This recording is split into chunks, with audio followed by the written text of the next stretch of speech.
everyone, welcome to Her Stories, an initiative by WeWork India that brings together the stories of incredible Indian women from across the country.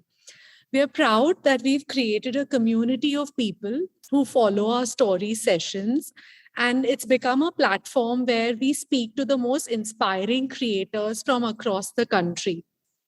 After the success of the first season, we're thrilled to bring you the second season of Her Stories by WeWork on the occasion of International Women's Day to celebrate the journeys of eminent women leaders, not just today, but every day.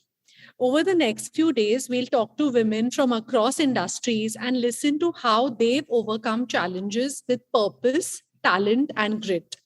I'm super excited to welcome you all to yet another episode of the series with a young, dynamic, and successful entrepreneur paving the way for women leaders, Anisha Singh, founding partner at She Capital, an early stage venture fund that invests in high growth women led and women focused startups. She is also the founder and former CEO of Mydala.com, which is one of the largest local services marketing platforms in India, South Asia, and the UAE. Anisha has been recognized as one of the top 100 global diversity leaders in 2019 and as one of the 50 most influential under the business category in Women in Asia 2018.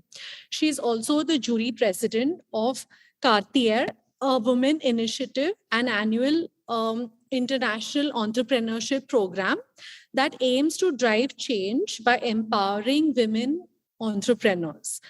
Anisha, we are so honored to have you here with us today, and we're really looking forward to learn from all your experiences. So let's get started if that's okay. Preeti, thank you so much for having me on and inviting me to do this. Definitely, let's get started. Great. So my first question is really around, your vision for what you've built with She Capital.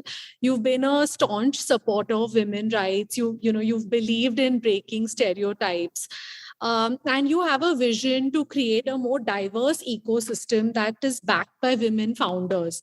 So tell us a little about how did this vision lead to the birth of She Capital?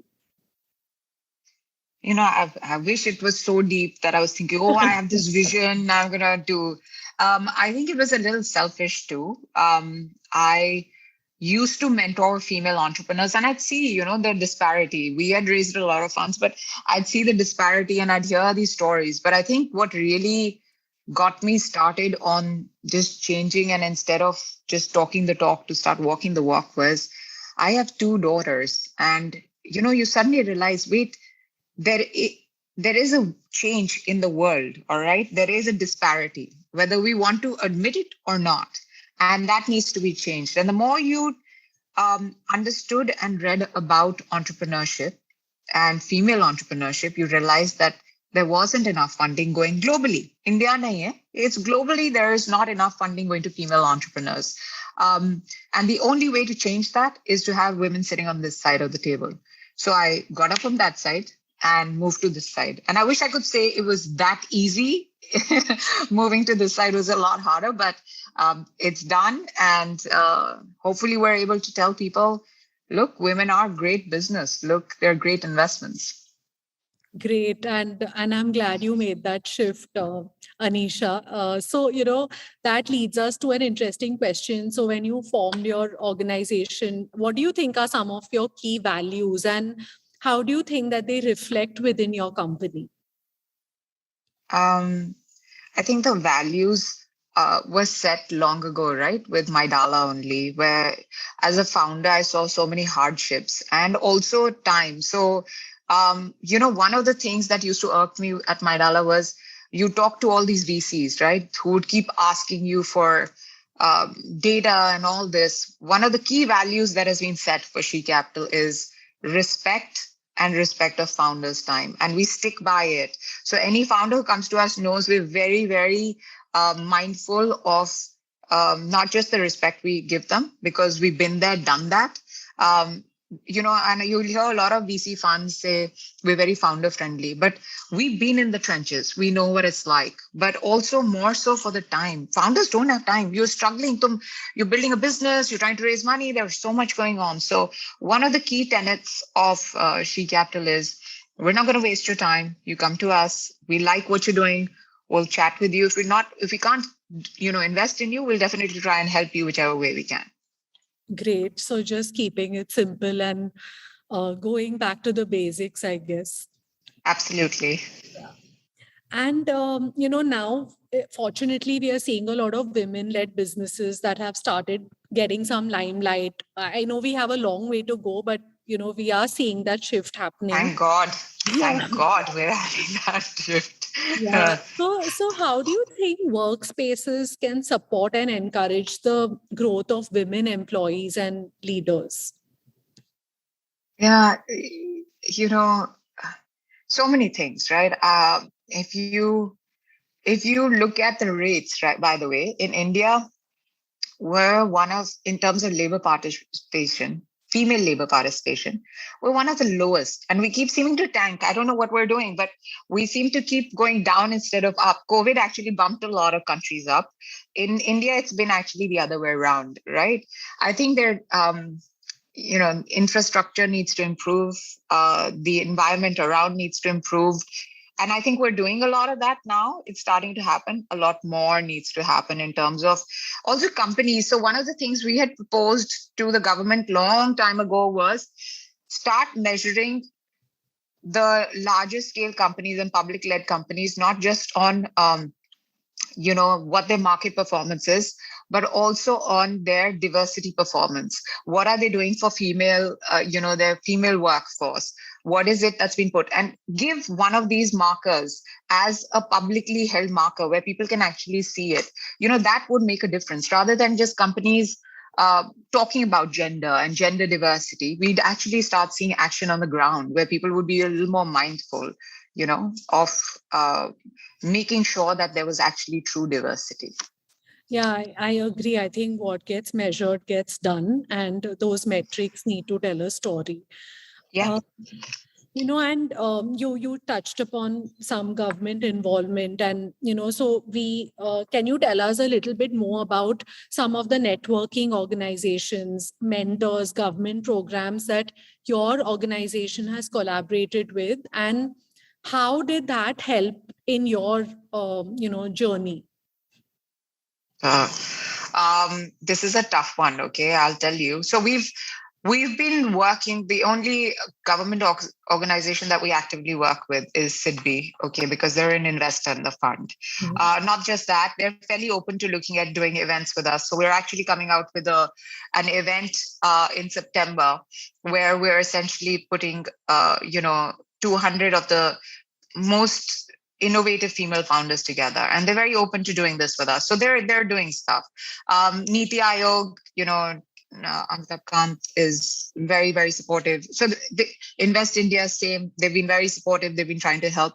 So I think the problem that it comes, and I've voiced this several times, is each organization that we work with has worked in silos.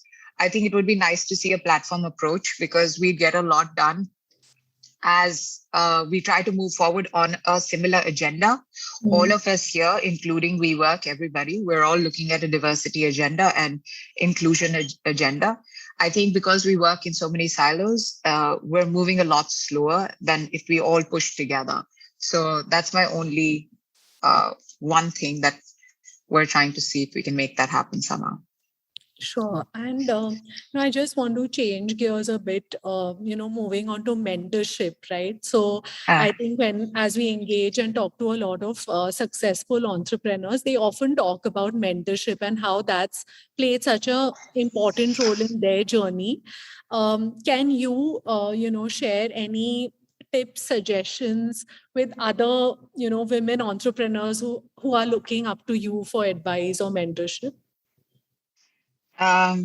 Yeah. Okay. So my first tip is I think people put too much weightage on mentors. Okay. They just assume कि मुझे इस type का. I need this particular category A mentor, and that's when I'm going to be successful. And that's not true, right? For the longest time. So I want to backtrack and tell the story of my mentor and me. I interned for a woman named Julie Holdren, who used to have a large scale SaaS company in DC. And for the longest time, she didn't know she was my mentor, right? I used to look up to her. This chick could do 30 push ups and she led this amazing SaaS company. She had kids. I was like, who is this woman? I want to be her. And so it just, that's what you can have as a mentor. You can have somebody who's a role model mentor who looks up to you. It's funny because now 15, 20 years later, Julie and I met up and she's like, I can't believe it. I was your mentor then and you didn't even tell me. But I'm sure if I had gone up to her that time, she wouldn't have had the time for me, right? At that particular. So I think mentors come in all shapes and forms. Your friends, your family. It could be reaching out to somebody who's doing a similar startup.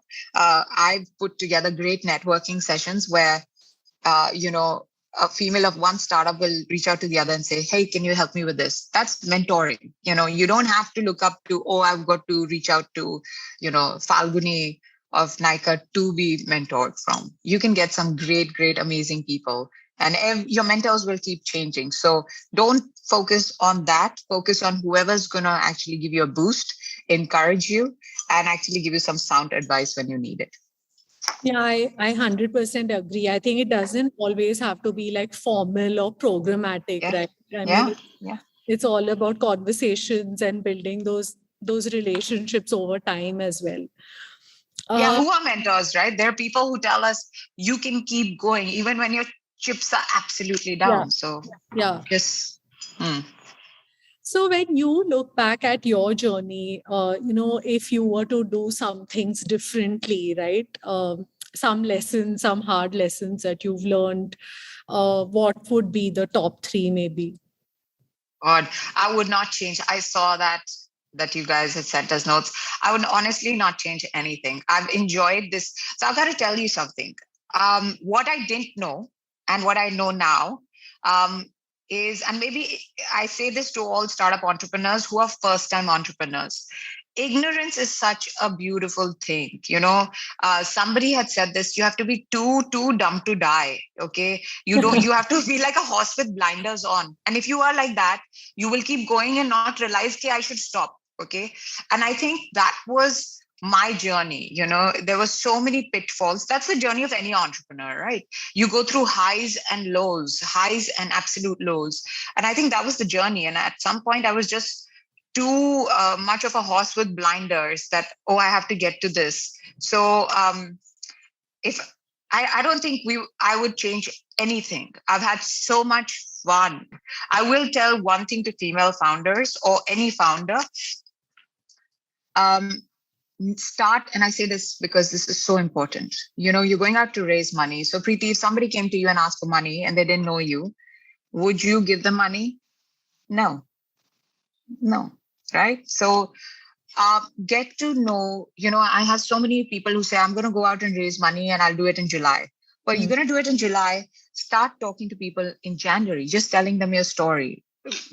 Investors want to know the founders that you are. They want to know the people that you are. Start building relationships. And Zoom makes it so easy. Just call somebody and say, hey, I want to get your advice, or, can I get a 15-minute call? I just want to run something by you.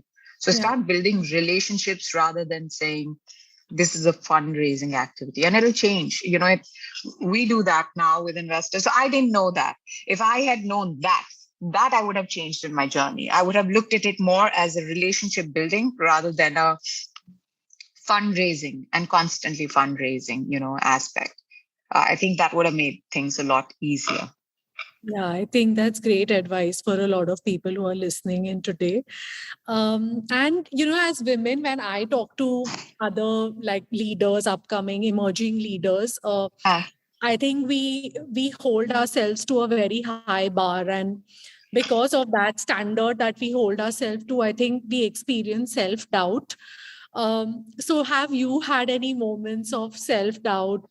I still remember everybody's like, now you must have no problems, when my Dala was, deeply funded. And I was like, no, the problems are there. They've just shifted. The form has changed. Um, you go through self-doubt all the time, and everybody does, right? I think the key is to surround yourself with great people who kind of, cheer you on, Hmm. and a lot of red wine. These two make it make it okay. No, really, the first one. If you have people who cheer you on, you kind of keep going on. So the key is, I always tell everybody, surround yourself with good people who bring you up rather than let you down. Or India mein bahut zyada hota hai. People constantly trying to, instead of saying you're looking great, they'll be like, oh, thoda weight put on ho gaya, that kind of thing, right? So I think just surround yourself with great people who are always bringing you up. Yeah, and I think like building your personal brand is also like not being apologetic about it, and building your own personal brand and being proud of that is a big part of it as well. So on that topic, businesses today are pivoting towards greater engagement through branding or building a brand identity. How have you managed to do that with She Capital in this space?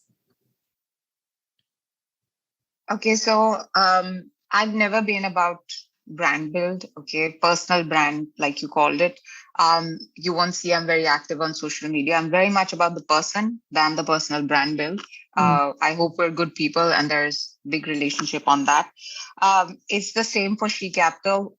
We initially, in initial days, of course, it was a leap of faith for everybody to trust us, investors as well as founders who came on as first investees.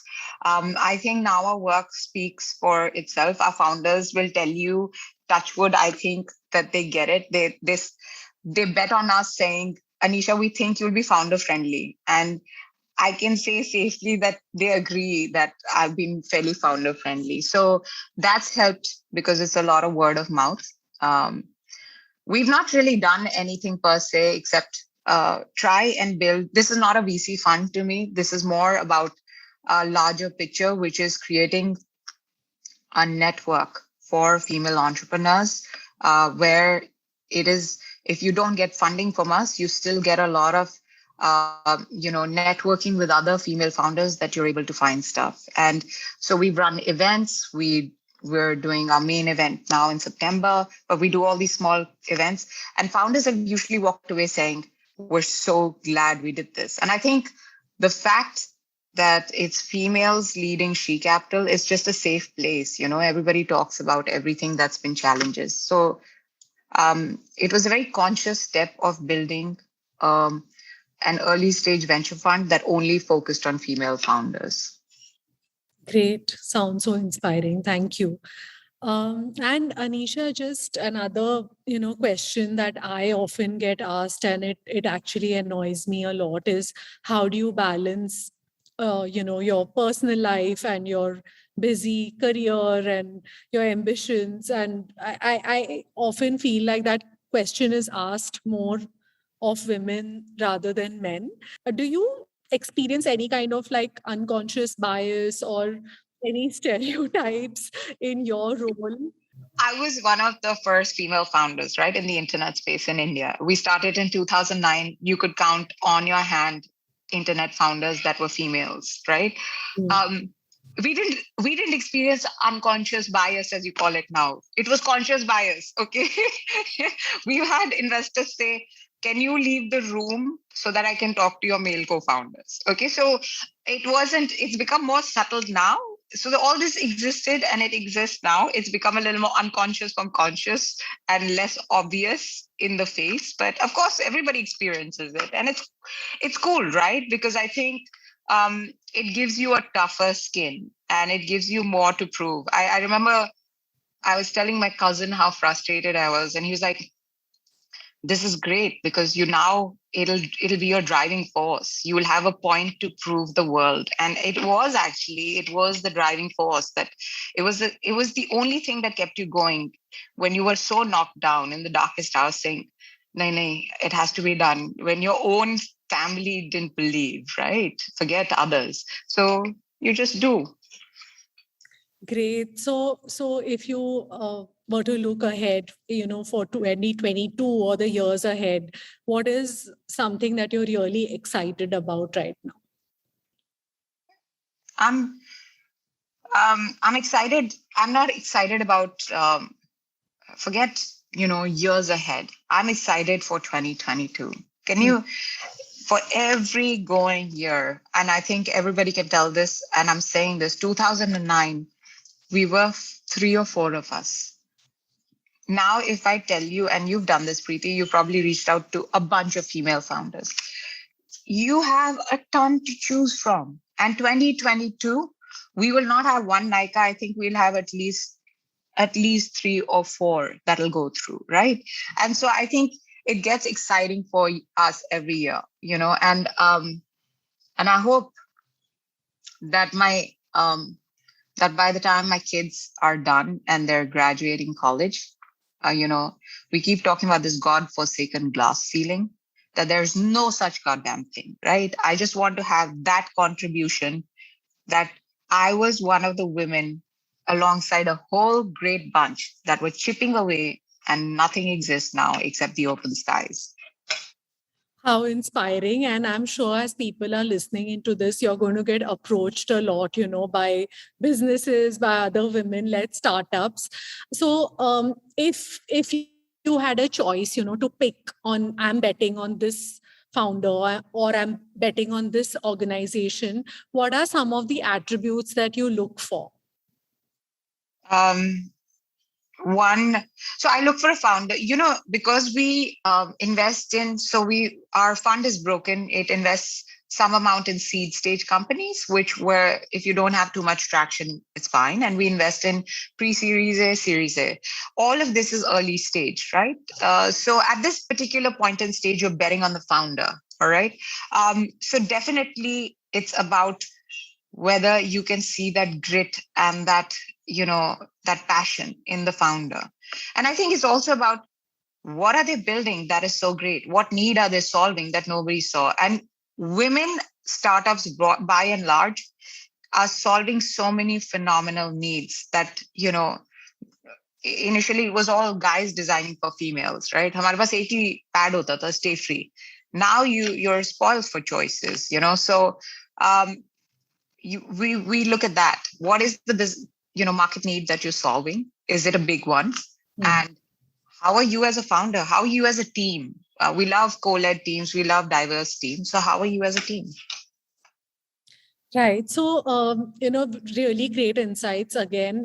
When just going back a few years, did you always know you wanted to be an entrepreneur? Like, was it something as you were growing up? What were some of your dreams or aspirations that you had? I was the most unambitious person that you could ever meet in your life.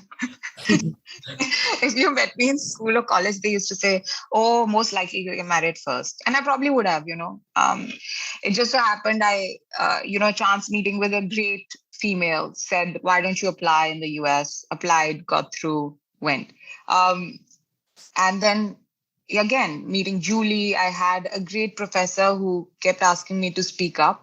Hmm.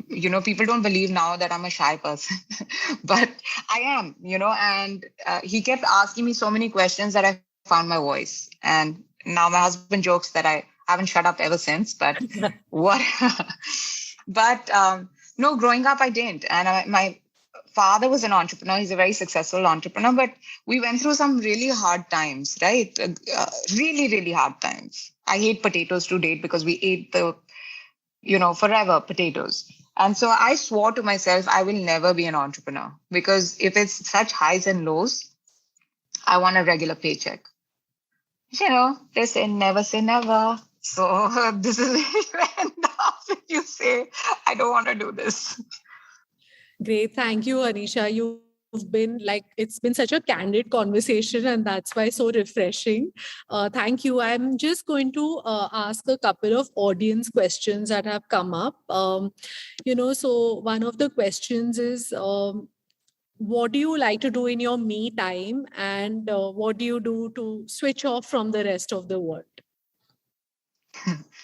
Okay. I'm a mother and I run a fund. And so there's no such thing as me time. Okay. But I love to run. I'm a runner, so I love to run, and I'll listen to podcasts when I'm doing it. Um, and then one thing I do, which is a complete switch off, and it irritates me when people are doing this anyway, is when I'm on a flight, that's my time. So Hmm. I'll turn off my laptop and I see people working. I'm like, stop it, just read a book. And I'll, watch Netflix or read a book or whatever. So that's my time. That's pretty much my time. Or, when I'm having a glass of wine with my kids and sitting in the evening and chilling. Not the kids don't drink, I drink, and we just chill and chat about the day. That's my time. Yeah, sounds lovely. Just another question here. When you've had your lows, as an entrepreneur or even personally, what really pushes you to get back up? One of the most underrated things, and I'm going to tell anybody who's dating out there, um, most underrated things is your partner and the support that you get. Okay. Mm. And also, they say ladies always look at the family, and I say it because um, it takes a village to raise a child. For a female entrepreneur, it takes the entire family, okay, and the support of it. And so I think in my darkest and deepest times, if my family hadn't rallied around me and my husband hadn't been such a champion, it would have been a really hard ride, okay, going up. So I think that really, really works. And I think otherwise, just go out for a walk, run, and again, surround yourself with people who will tell you, nay, there is, light at the end of this tunnel. Because as an entrepreneur, you're going to have really bad times.